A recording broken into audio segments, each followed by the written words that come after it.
We had just arrived in the United States as part of the Young African Leaders Initiative, YALI. 120 African leaders hand-selected by the U.S. State Department. Day one, still getting our bearings, still reading the itinerary, still excited just to be there. While I was tossing my salad, I'm going to say it exactly like that.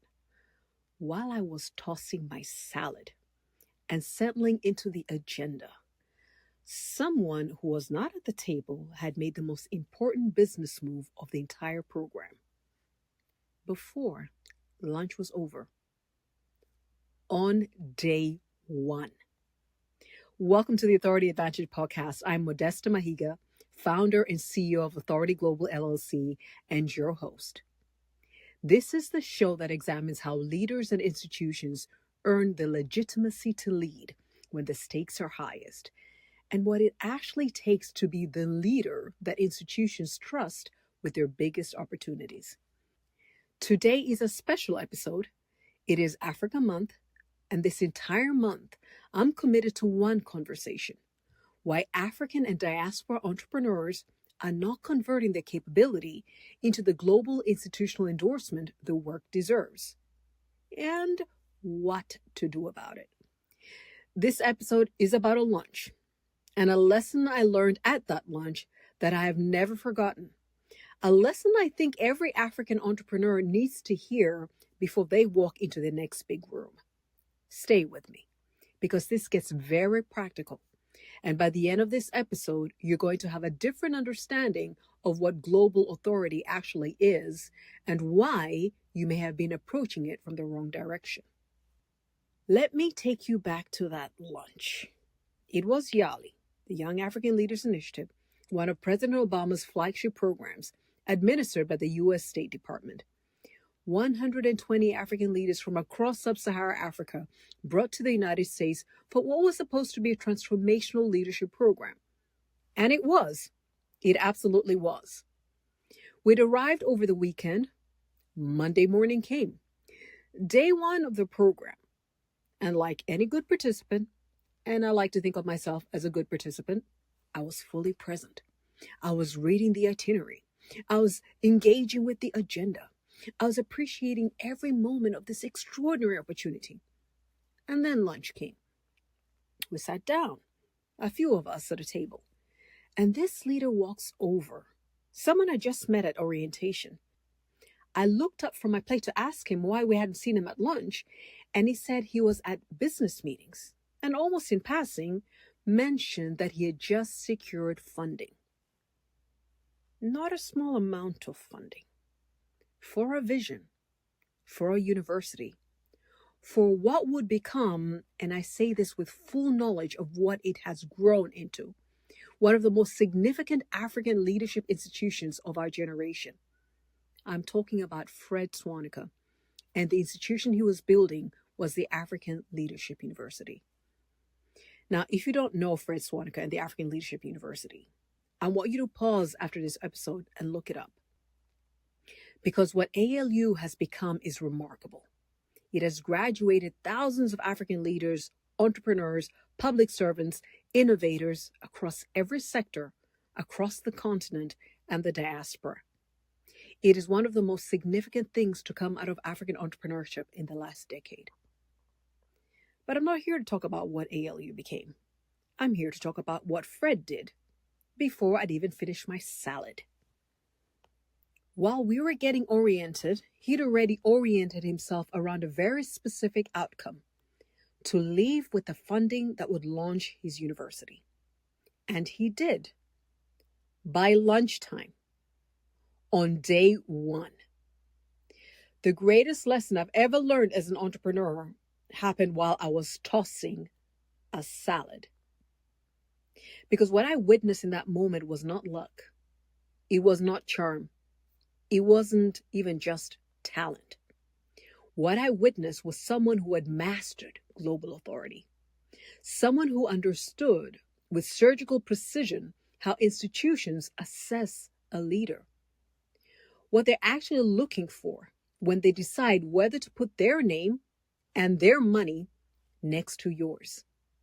and how to show up in a room in a way that makes that decision feel obvious. He did not just show up with a vision.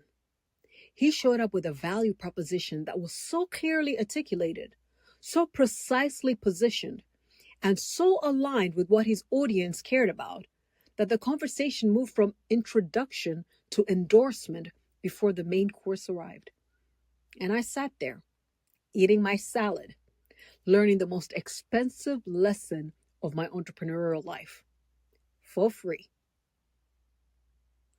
The lesson, what Fred knew that most of us don't.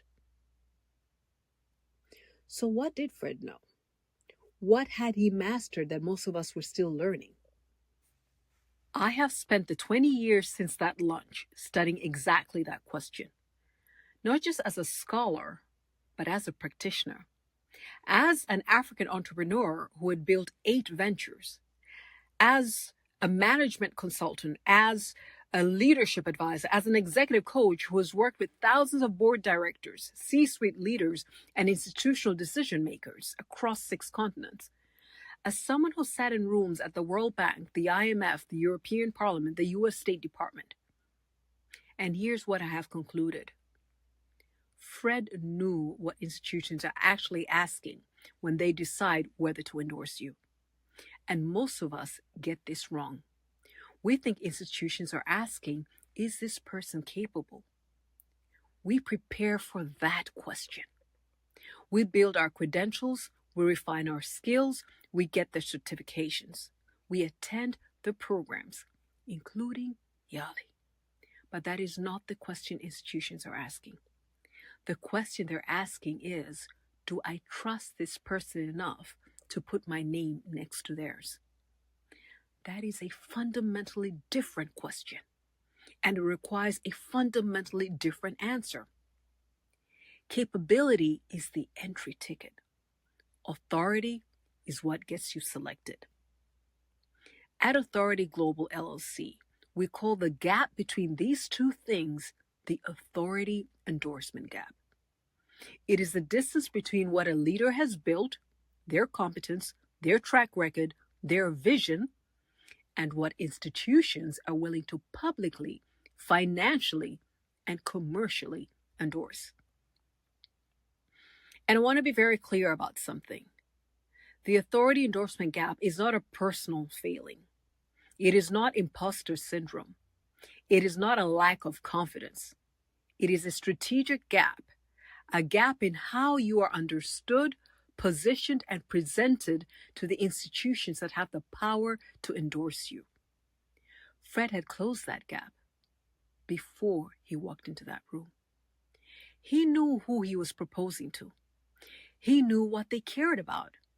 He knew what problem he was solving for them, not just for Africa and just for the continent's future, but for the specific people sitting across from him that day.